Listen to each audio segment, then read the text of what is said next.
It comes down to a simple choice, really. Get busy living, or get busy dying. The Shawshank Redemption. Filmmaking is not about the tiny details. It's about the big picture. Ed Wood. Well, well, Captain Forrest Gump. I had to see this for myself. Forrest Gump. What do these three films have in common? They're among the 10 best films of 1994, according to Roger, or me, or maybe both of us, as we reveal to you and to each other our individual selections of the best films of 1994. I'm Gene Siskel of the Chicago Tribune. And I'm Roger Ebert of the Chicago Sun-Times.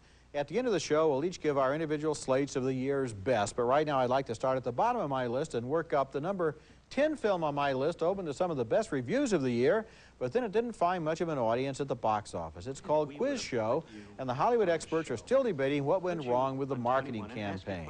Everybody seemed to agree it was a remarkable film, starring Ralph Fiennes as Charles Van Doren, a bright young college teacher from the 50s who became famous overnight as a quiz show contestant and then was tempted by corrupt TV executives to help their ratings by being tipped off on the answers to questions. What's dishonest? When Gregory Peck parachutes behind enemy lines, you think that's really Gregory Peck? That book that Eisenhower wrote, a ghostwriter wrote it. Nobody cares. It's not like we'd be giving you the answers. Just because we know, you still know. The movie was about the opening wedge of a process that continues to this day, and not just in television, but all through American society, where style is more important than substance. And if you can get the ratings or sell the product or make the profits, that's the most important thing. Quiz Show was directed by Robert Redford and co-starred John Turturro as the contestant whose pride was wounded when he was replaced by Van Doren. Watching it, we could understand how the contestants were tempted, and we could wonder how strong we'd be if we were standing in their shoes. Oh, I think it's a wonderful film, too, Roger. In fact, I placed it a lot higher on my list, number 5. It's a rare American film these days about ideas. And you mentioned some of the ideas. It's also about fathers and sons. One of the really exciting parts is Paul Scofield's portrayal of Mark Van Doren and that whole sort of Brahmin society that Charles Van Doren wants to short circuit. He feels inadequate, the film suggests, and he wants to get in there, and this is his ticket to triumph over his famous family. Now number 10 on my list, and it's Gillian Armstrong's film, just here at the end of the year, of Little Women, with a superior cast, including the marvelous Winona Ryder as Jo. She's the writer among the 4 March sisters in a first-rate treatment of the Louisa May Alcott Civil War-era classic. If I were going to be a writer, I'd go to New York and pursue the stage. Are you shocked? This Little Women is very much about young women living up to their potential. The story does not feel dated in any way because of the strong modern cast, including Susan Sarandon, Gabriel Byrne, Eric Stoltz. It's not all warm and fuzzy. Sibling rivalries are explored. I was completely unprepared for what a first-rate production this Little Women turns out to be. I just hope it isn't thought of as a girls' movie. It's so much more than that. Yes, it certainly is, Gene, and it's not just a children's movie either. In fact, I think adults might get even more out of it. And if you want a textbook example of great movie acting, look at this movie, then go home and rent Reality Bites and look at Winona Ryder in that film from earlier this year, and you will see 2 performances that are so diametrically different that it would be almost impossible to believe that it was the same actress. That shows real range. She is really talented, and she's terrific as Jo. She's a great talent, and it's a wonderful movie. When we come back, more of the year's very best. Continuing our special show on the 10 best films of 1994, moving up, my number 8 selection is The Shawshank Redemption, another movie that caught me completely by surprise, a prison drama that wasn't so much about prison as it was about freedom, about freeing your mind so that your body is able to follow. Tim Robbins, one of our very best actors, plays a banker sent to prison for murder he says he did not commit. And in this tough-as-nails 1940s Maine penitentiary, Robbins befriends a lifer played by the great Morgan Freeman. I understand you're a man that knows how to get things. Yeah, I'm known to locate certain things from time to time. What do you want? Rita Hayworth. What?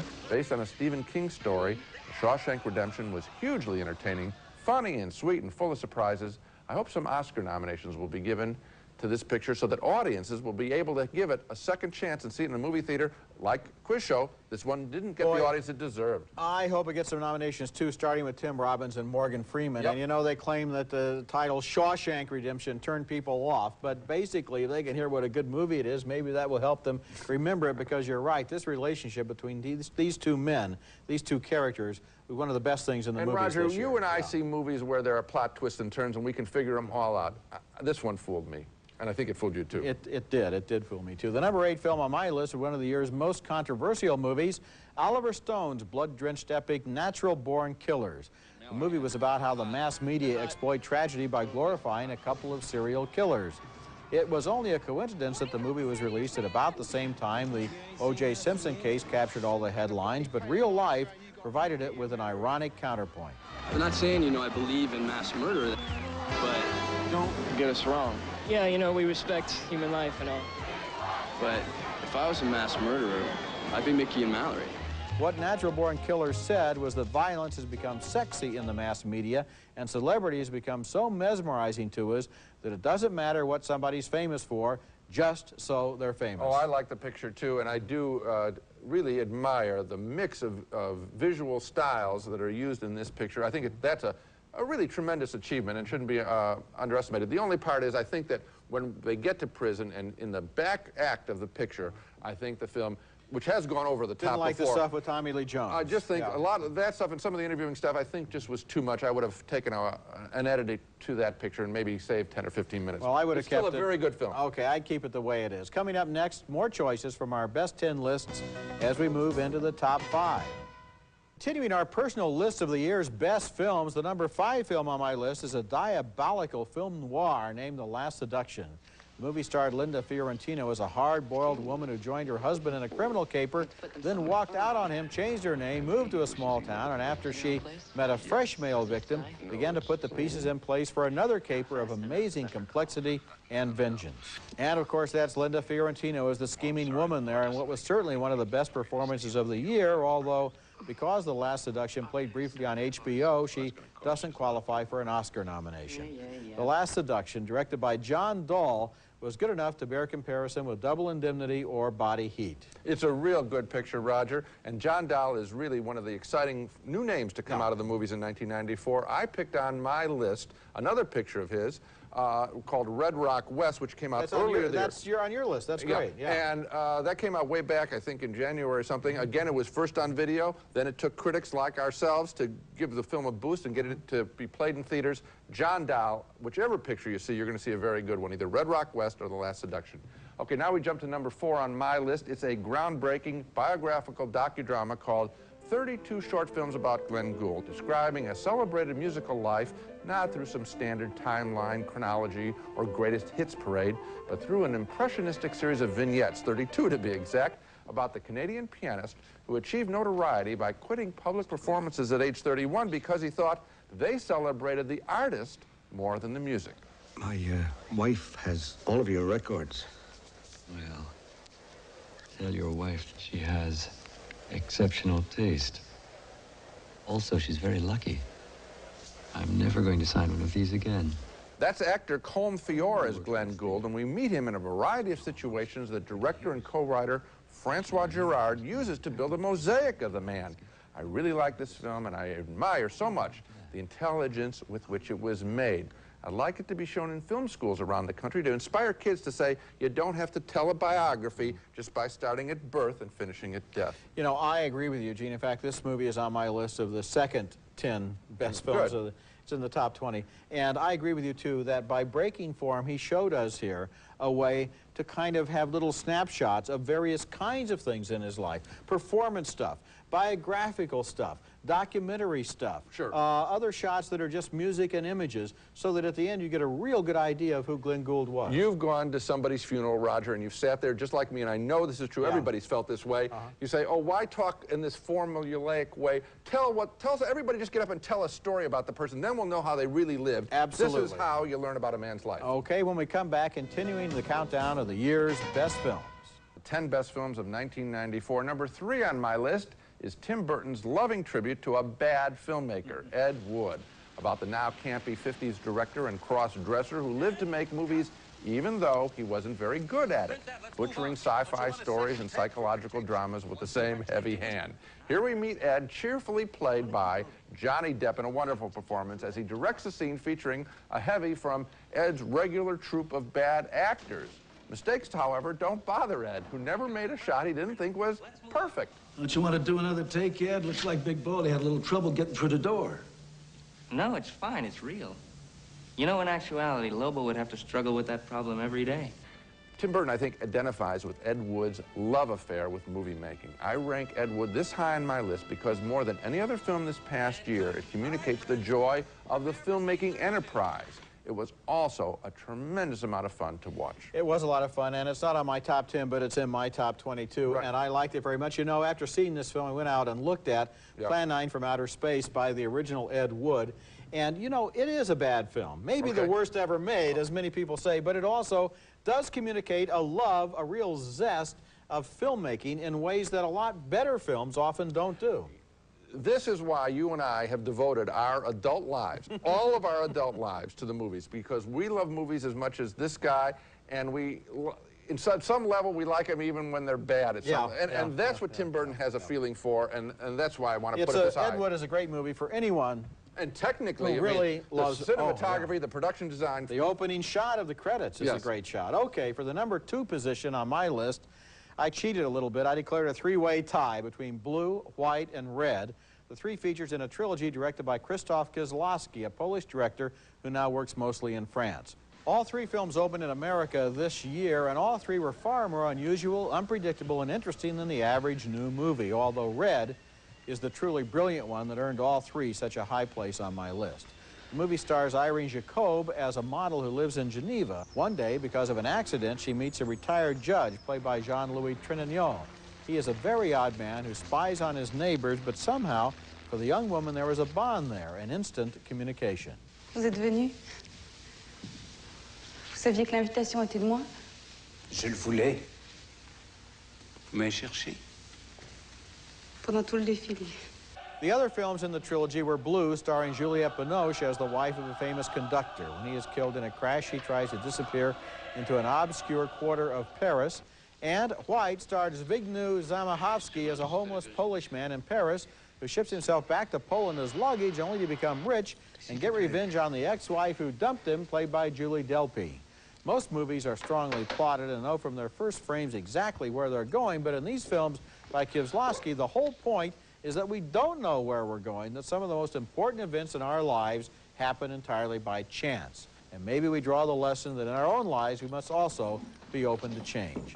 White and Blue are available on home video. Red is still playing in theaters. It's a wonderful series of films, and I think that the point that I got out of the pictures is because there is so much chance involved, that we ought to take it a little easy on ourselves, be a little less tough on ourselves, like the judge is in this picture, like the woman whose husband dies in the first picture in Blue, which is my favorite actually of all 3, except for this great final sequences in Red, which makes the whole series work so well. Again, what we're endorsing with this picture is movies that don't proceed in this straight, linear fashion. And it's a great achievement. Coming up next, our choices for the best film of 1994. The Century Plaza, offering the finest in luxury, service, and Southern California style, adjacent to Beverly Hills on LA's fashionable west side. The Century Plaza Hotel and Tower. Now it's time for our choices for the number 1 spot, the best film of 1994. And at the top of my list is Hoop Dreams.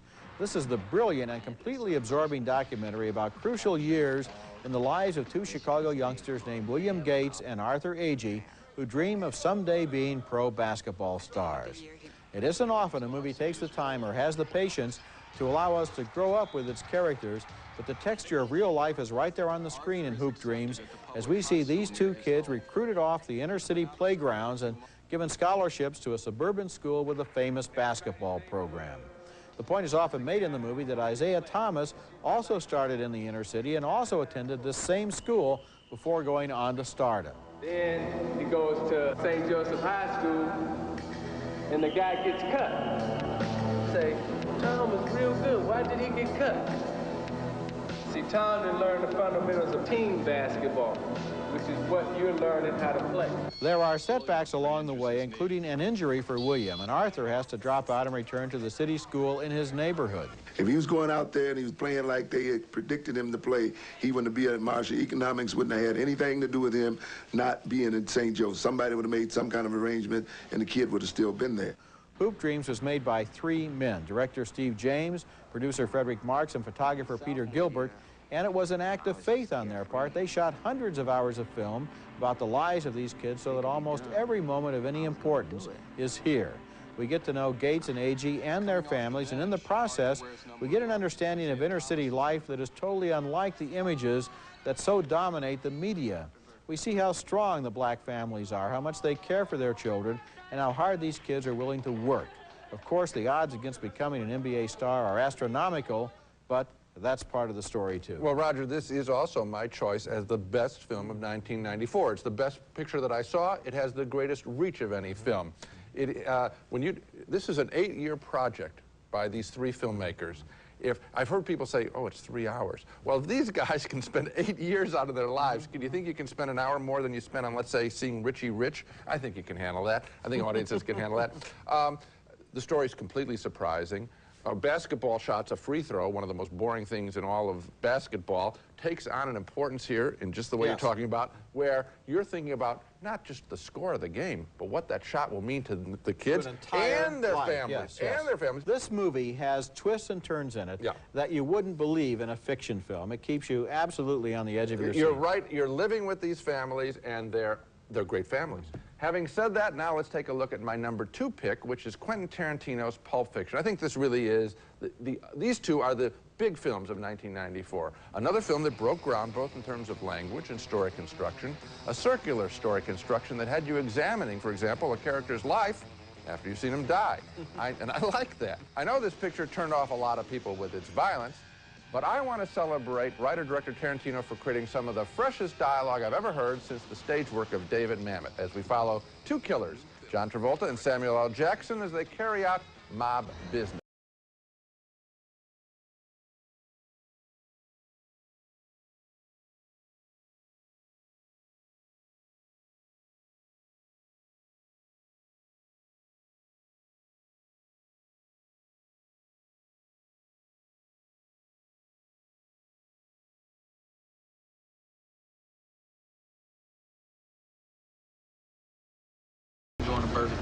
They're quite a pair, and John Travolta also has a wild date with a mob boss's wife, a date like no other in movie history.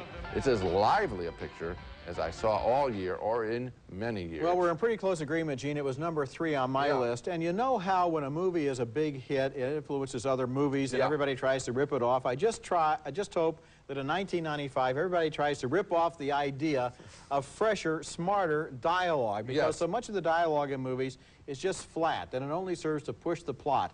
This dialogue is fun to listen to. It's a real artistic achievement. Now let's take a look at the 10 best films on my list. Number 10, as mentioned, Gillian Armstrong's Little Women. Number 9, Red Rock West, John Dahl's darkly humorous thriller starring Nicolas Cage as a sweet sap mistaken for a hitman in a small Wyoming town. It's available on home video. Number 8, The Shawshank Redemption, an impressive directing debut by Frank Darabont. Number 7, Vanya on 42nd Street, Louis Malle's fresh update of Chekhov's Uncle Vanya with a script adapted by David Mamet. Number 6, Forrest Gump. We didn't leave this baby out. The most beloved movie of the year. Number 5, Robert Redford's Quiz Show, a rare American film of ideas. Number 4, the Canadian docudrama, 32 short films about Glenn Gould. Number 3, Tim Burton's beautiful black and white Ed Wood. Number 2, Quentin Tarantino's Pulp Fiction. And my number 1 film of the year is Hoop Dreams. Okay, now let's take a look at all 10 titles on my list of the year's best films. Number 10, Robert Redford's Quiz Show, a study in corruption and temptation. Number 9, Michael Tolkin's biting satire, The New Age, starring Judy Davis and Peter Weller as an affluent Beverly Hills couple who discover the realities of unemployment. Number 8, Oliver Stone's Natural Born Killers. Number 7, Tian Zhang's The Blue Kite, another epic film from China, as that emerging nation re-examines its own turbulent recent history. Number 6, Boaz Yakin's Fresh, starring Sean Nelson in a riveting performance as an 11-year-old street kid who uses chess strategy to carry out an elaborate revenge against the drug dealers who are destroying his neighborhood. Number 5, John Dahl's The Last Seduction, with that electrifying performance by Linda Fiorentino. Number 4, Robert Zemeckis' Forrest Gump, with Tom Hanks as the simple-minded everyman who travels through 4 decades of American history. Number 3, Quentin Tarantino's Pulp Fiction. Number 2, the trilogy of Blue, White, and Red by Krzysztof Kieslowski. And number 1, the year's best film, The Wonderful Hoop Dreams. It's not often that we agree on the year's best film, but we sure do this year. Actually, 2 years in a row, we both picked Schindler's List. That's right. Last year. The good stuff does really, the great stuff declares itself. That's it for this special show. Next week, we'll be back with the flip side of this past year, the worst films of 1994. That's next week, and until then, the balcony is closed. It's America's favorite jelly bean, Jelly Belly, now appearing at theaters and video stores with good taste. Jelly Belly beans, try them, you'll love them. New Ricola natural herb sugar-free throat lozenges, imported from Switzerland. Same great taste and effective relief naturally. Quit chewing tobacco with Mint Snuff All Mint Chew. Mint Snuff is made from mint, not tobacco. For a store near you, call 1-800-EAT-MINT. Vicks Sinex, the only sinus spray with a decongestant, and Vicks Vapors for a feeling of complete sinus relief. For sinus, think Sinex.